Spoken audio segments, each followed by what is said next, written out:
Alright folks, yes, it's finally here. The Schumacher Cougar 2 works. I have been looking forward to this. As soon as it was officially announced, obviously I'm going to have to get one. So I do have an original, which we've all seen in a previous video. So box art wise, I won't be going box art with this one. I do actually have a body shell being off painted in a different scheme, but originally this wasn't going to be with us until Friday, Saturday. The body shell won't be ready to then, so I've got no body shell. But we're going to get this quickly unboxed. I'm not going to do an unboxing because there's going to be plenty out there. I know Gavin at RC Kicks has got a good unboxing video out. I'm more interested in any little differences between this and this. So that's what we're going to do. I'm going to drag you over, we'll have a look, and we'll see what differences, if any, there are. But big shout out to the lads at Model Sport. They got me this out. Got some upgrades for it. Some I've had for a while, some have just come with this. So without further ado, let's get in the box. Right, so one of the first things, and for all us works drivers, the rear arms and the hubs, because obviously these are bespoke to the Cougar 2 works as well as the Bosscat works. So there doesn't seem to be any part number on the new one. There isn't a part number on the old one, or not that I can see. So again, there's not a great deal of difference. The only thing I've been able to pick up on, and I don't know if it will show up, is that just on the hinge, on the original one, it has a little marking just there, and there. There's like a little round circle. On this new one from the re-release, there is no little moulding marks. So the mouldings do look a lot neater and cleaner on the new ones. Obviously, if you're wanting to go completely authentic, I'm guessing if you look for these little divots, this won't show up.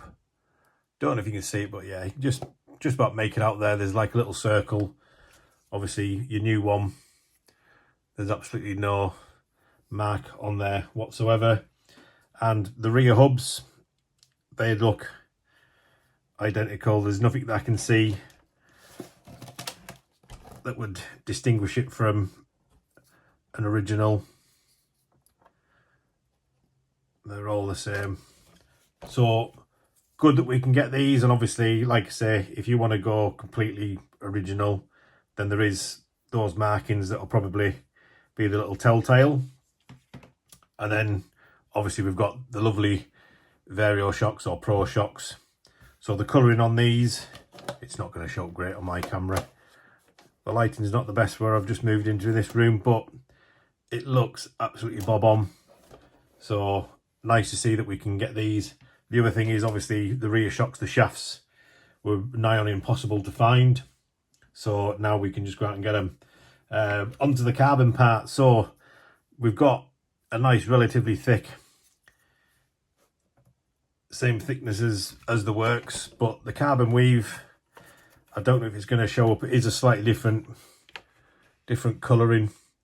So it's more of a sort of like, you get like a green effect on the original ones.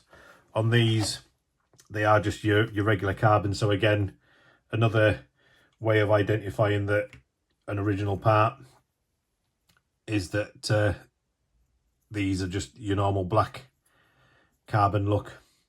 And the rear one is cut to the Cougar 2 works. So it's a nice mirror image on there. Obviously the 2 holes on the back, you get your 2 holes in the bulkhead.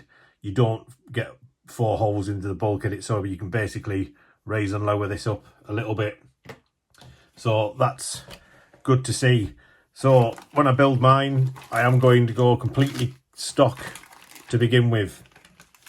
However, it will be getting some upgrades. So obviously MHRC have these awesome bolt-in nose weights. Fine for the club.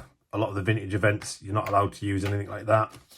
And we've also got U18, the purple shock housings. Obviously you've got to have them on. They are a good little upgrade to the shocks. And then we've got the alloy pivot blocks that will be fitting at some stage. We've got the lightweight LiPo nut, the alloy servo holder, and we've also got the carbon fibre straps to replace this one. So basically that's just goes on there. So rather than having the full bit, you've just got the half and half. So U7 267, and then I do have the adapters for these somewhere. I must have dropped them somewhere, but these, if you're going to run a shorty lipo, ultra low center of gravity, these are fine. If you want to go for a regular lipo, what I run, there's a little space that goes underneath there somewhere. I'm guessing they've slipped out, but the main one, got the tungsten carbide balls. These I'll be fitting when I build the diff, because I'm not going to pull the diff apart just to refit some new ball diffs. And then the manual. So the only difference, like with the Cougar Classic, your original Cougar works, you started straight into the diff, building up the rear, going all the way through there. And this one, you start at the front end as you did on the Cougar Classic. So that's just my quick little overview. If you've got one of these, let me know what you think when you get yours, and what you're going to do with them. More importantly, I've got a feeling we're going to see a lot of these on the racetrack. Mine will certainly be hitting the racetrack. Obviously, I've got a couple of Cougars that I run, so it will see some track time. But that's it for now. I'm going to get this built, and then I'll put a little video out of it once it's all built, and we'll see you soon. Cheers, guys. Take care.